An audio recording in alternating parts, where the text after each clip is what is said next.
Everyone in, Coach Musselman's press conference, previewing the Vandy game, again, noon on Saturday on SEC Network. And with that, Nate, get us started, please. You're muted, Nate. You all are assured that the game is going to be played as of now, and do you anticipate any change in that? I mean, to my knowledge, Nate, we're going to walk down here in 23 minutes and 47 seconds and prepare for Vandy. I mean, I've been told nothing other than the fact that, there was a press release about Wednesday's game. So we are anticipating playing the game. And then also just after the big comeback, how do you feel that the confidence, and I mean, you talk about carryover, but do you feel as that one maybe should carry over for this game? No, I mean, again, I just think each game, has its own identity. And certainly I think, walking into the locker room last night, I think our guys were excited and understood that we put ourselves in a position where we were behind by, 19 points and played our way back into the game, and then we're able to finish the game as well.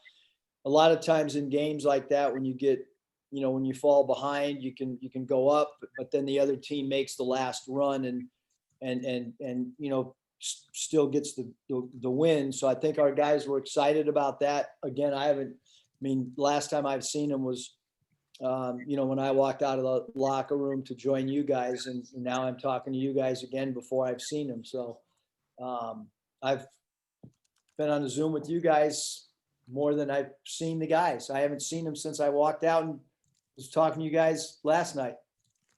Thanks. Curtis? Hey, Coach, you mentioned last night that you would take the second half energy and effort that you had and put it up against anyone. How do you think you get that to maybe travel with you for an early Saturday game and then maybe get off to a little bit quicker start? Yeah, I mean, I think that's a great question, Curtis. If you got an answer, shoot me a text, an email, call Mike Kaywood. No, I mean, we got to get off to better starts, and so there'll be a change in the starting lineup again. And, the good thing is, when as a team, when you come back from a deficit, you understand you're always in a game. But I think that's the thing that, was so frustrating for me the last two games is, I mean, we had over 4 years, at Nevada, we had a pretty solid history of coming back, and our guys understanding, that you're never out of it, and you try to cut a 20-point deficit to 15, and then 4 minutes later when there's a timeout, cut that thing to 12, and then get it to 7, and like I've kind of said, I think our confidence was a little bit, took a hit those two games. But I told you last night, you guys watching Alabama play against LSU, I'm sure LSU, that was, I was watching them like, dang, we played them actually probably better than what I saw at the start of the LSU game. I didn't know anybody could play any worse, but, I actually felt good about some of the things we did. Hutch? Yeah, Coach, I know Vanderbilt doesn't have the best record, but they have a guy in Scottie Pippen Jr. who's averaging over 20 points a game. What challenges does he present? Yeah, I think a little bit of what we saw last night with Cooper, just, a point guard that can score the ball. He's a high volume free throw attempt player, so you got to be disciplined, try to keep him off the foul line. He can make 3-point shots. He can also, take you off the bounce. He attacks the rim really good. He loves to pump fake. He is the pump fake artist. He loves to get you in the air, lean into you. It's important that we be disciplined with Pippen. It's important that we go vertical. And that's some of the stuff that, once we hit practice today and all the way until tip off and all throughout the game, we'll continually talk about don't bite on Pippen's pump fakes. Don't let him lean into you. Don't let him jump into you. Don't let him flail his arms. Go straight up and be disciplined. And then I don't know if we asked you about this last year before y'all played Vanderbilt, but do you have any memories coaching against Scottie Pippen's dad? And what's it like now coaching against his son? Yeah, no, I mean, I don't really have anything coaching against him at all, other than, when my dad was an assistant with the Trailblazers, Scotty's dad was with the Blazers. And when my dad was in the Mayo Clinic, he called all the players before each of the playoff games. And I just, I remember the respect that my dad had, because he thought, Scottie Pippen was one of the greatest teammates, because he just did all the little things.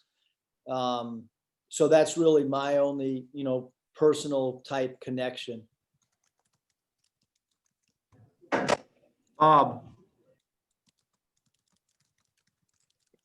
Eric, you alluded to the big comebacks in Nevada. I mean, you came back big at New Mexico.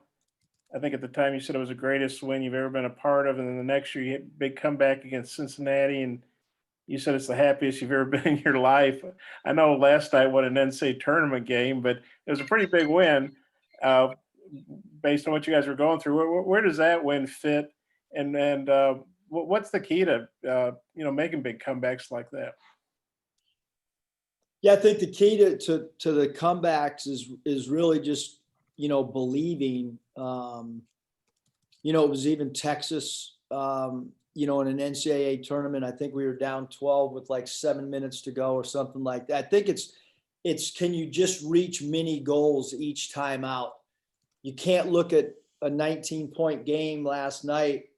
You can't look at that as a whole. You just got to say, all right, there's a 4-minute timeout coming, and how do we, set a tangible goal next time we meet that we're falling under this, umbrella of where we've got to be. And then I think it's important that you give your team something you can't keep doing the same things. If you're down 19 or you're down 28, you've got to change something, whether it's a defensive adjustment, whether it's an offensive adjustment, or whether it's a player matchup type thing that you make an adjustment. And sometimes it works and sometimes it doesn't. But I think the big thing is just continuing to compete and not look at the scoreboard, and think that you're, running out of time, because you can't think that way.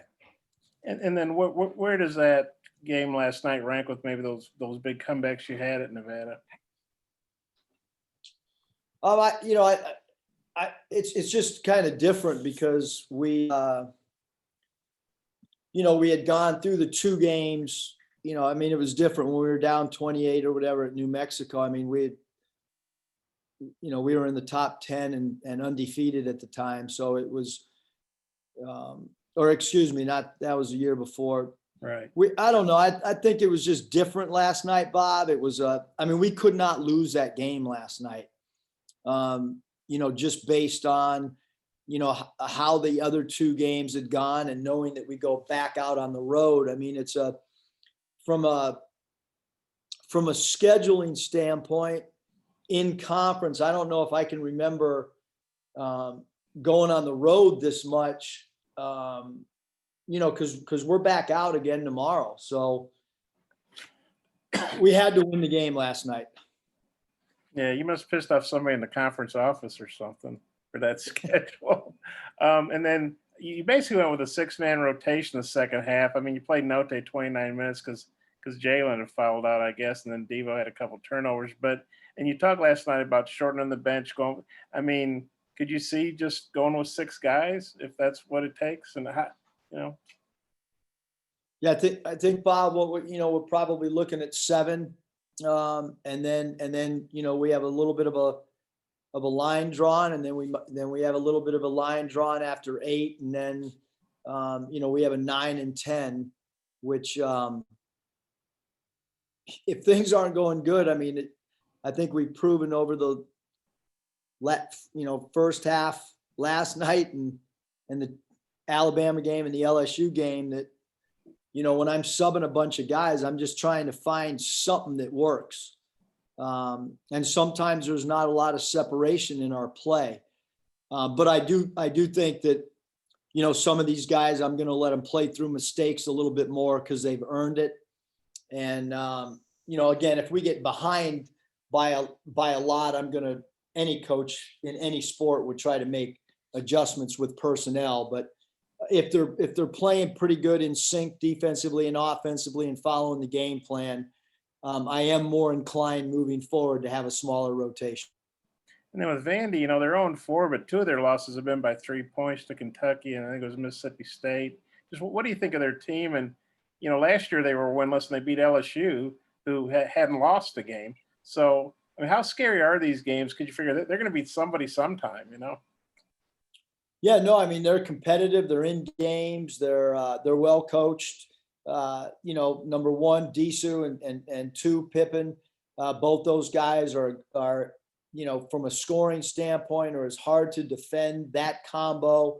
Harvey, a transfer from Notre Dame, is a really good player. Evans is a guy that can score the basketball.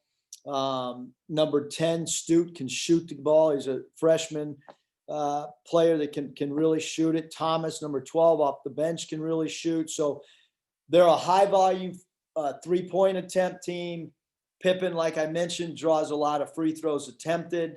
We've got to guard the 3-point line, and then we've got to come up with something to try to contain Pippen as well, as he's one of the scoring leaders in the league. Scotty? Hey, Coach, I'm wondering what your takeaways were from Justin Smith's game last night. It looked like his mobility was improved, and he played that soft trap that you threw at Cooper pretty well too.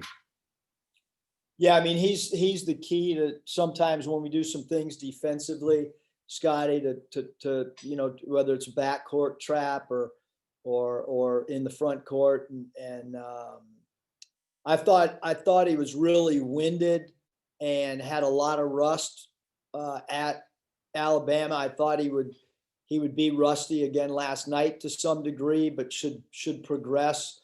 I have been in the training room with him. His ankle's swelled up and is sore right now. Maybe played a little bit more minutes after kind of limited minutes at Bama.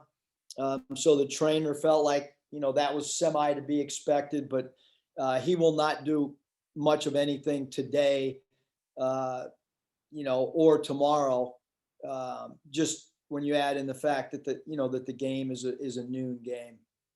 And what did you see from him in terms of maybe, an on-court presence for some of the guys he was in the lineup with? Yeah, I thought, Scotty, that, offensive rebounding, he was, really important for us. I thought that, the lob dunk that Tate threw to him was kind of a momentum type play for us. And it was the first game all year that I thought our crowd, I thought the crowd was awesome. I mean, we felt them in the building. We felt their energy, whether it was home or road. That was the first game that I felt like, hey, there's people here, and there was some pop in Bud Walton last night. And I thought that dunk by Justin kind of helped spearhead it.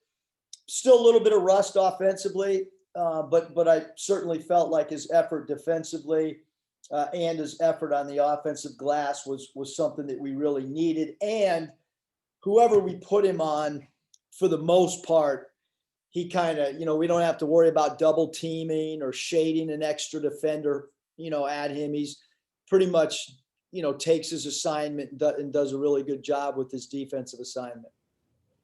Trey Biddy? Coach, just curious about Jerry Stackhouse. I think most questions have been asked, but if you got any interesting interactions with him as a player when you were a coach or anything? No, really, Trey Stack was anybody that was in the NBA when he played knows what a great competitor he is.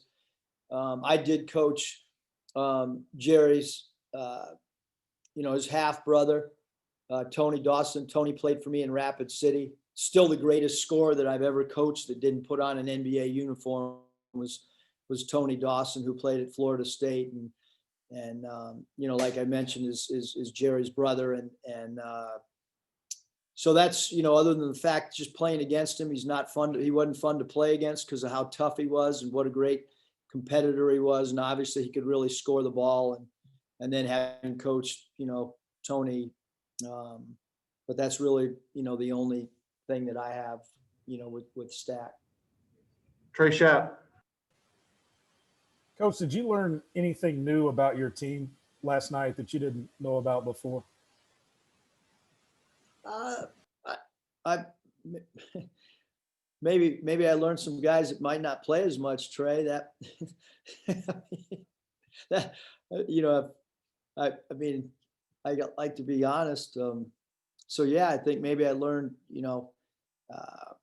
We're still searching for some things too. I thought offensively, our backdoor cuts were as good as we've had all year. I thought the ball moving in the second half from first side to second side to third side was the best that we've had. I thought our dribble penetration, attacking the rim was really good. So yeah, we learned some stuff, Trey. I think it's our job to try to learn something, every day. Especially when, like you got to learn something in practice today, but I certainly think in a game there's, like we're going to go down, show them some video clips of last night that we did well, some things that are areas of improvement. But yeah, I think those things in particular, Trey, we kind of felt like, we're better in these areas and we can get even better in our open offense instead of just running half court sets, but giving them a little bit more freedom. I think we've struggled in that of late in our open offense where they're playing out of the flow. I thought we stunk at it in Alabama and we reeked of it in Baton Rouge. And I thought we got a lot better at playing without having to call half court set plays. Two final questions. Nate, take the first one. Yeah, Eric, as far as Sills, do you like him still coming off the bench? And also Jalen Williams, is he really progressing, maybe even ahead of schedule? Yeah, Jalen's been awesome. I would say yes. Jalen's been phenomenal. He played an entire 20 minutes, which just does not happen in a second half of a really, really close game for a freshman big. For any big, whether it's a senior, even to play 20 straight minutes in a game that comes down to the wire. I did not want to take him off the floor last night.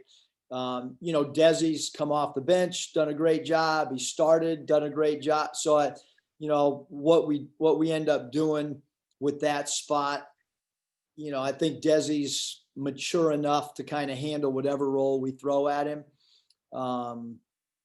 Again, I'm going to go down and talk to some guys individually and then talk to the team and try to come up with the starting lineup kind of as a group collectively once we have a conversation.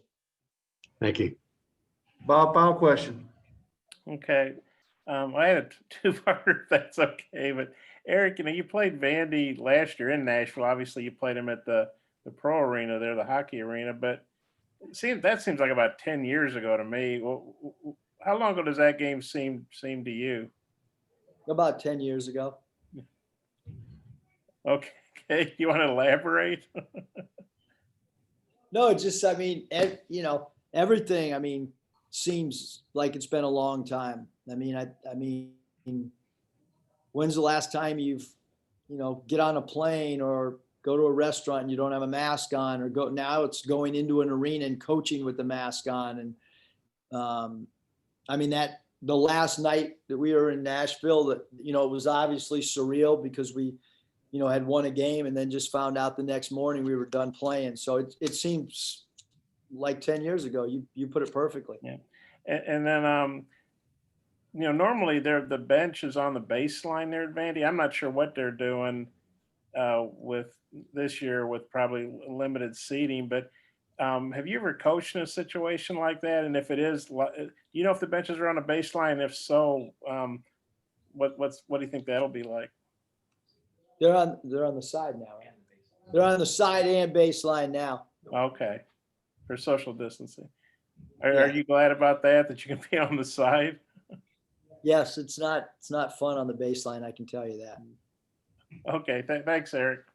Thanks, Coach. Appreciate your time. Bob, the only time I did the baselines, AAU, coaching my son. The whole team was happy I was on the baseline. I thought it sucked. I'll see you guys. Okay.